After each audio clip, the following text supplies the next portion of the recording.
first book of essays, knowing the questions but not the answers. By this point in my life, I had expected to have more things figured out. You might say I was, to use a popular line of our day, seeking closure on unresolved issues. I'm not sure why this has been so important to achieve this, but it has been. Perhaps it has to do with knowing that the end of my life is approaching. It would be nice to go to my grave with the sense that life was no longer as much a mystery to me as it had been while I was living it. I have always enjoyed thinking about a variety of things. Why do magnets attract each other? How does the internet work? As a graduate engineer, I was trained to believe that problems could be solved. In engineering, that's the way it works. Engineering questions have definitive answers. Those answers can be proven mathematically or by successful replication of a designed experiment. Life outside engineering does not seem to work that way. Real-life problems have rough edges and lack answers that work every time in the same way for everyone. I am still searching for the answers to real-life questions. When I talk to friends, it becomes immediately obvious that others are searching too.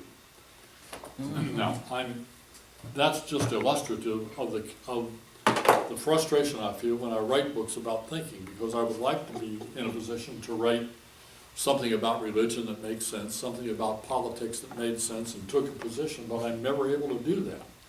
In fact, I don't write about religion and politics because I think that's a fool's venture.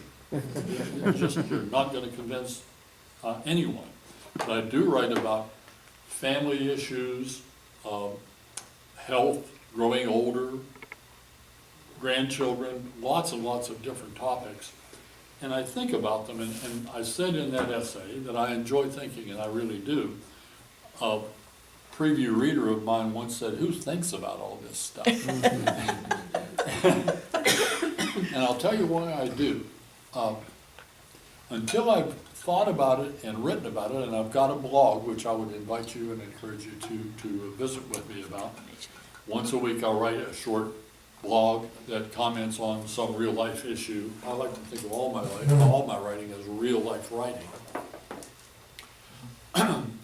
The reason I enjoy writing my blog is that after I've thought about something for a while, I write it down, I look back at it, and I say, is that what I really think? And if I'm unclear as to whether that's what I've written is what I think, I pull it back. I may discard it, or I may work on it later after I've had more time to think. So what I write about, I'm able to write about because I've thought it through to my own satisfaction. I put it out there, and in some ways, I don't have to deal with it again, at least not immediately, until life conditions change or something else changes. So it's a way of putting a ribbon around things, setting that one off and saying, what am I going to think about next?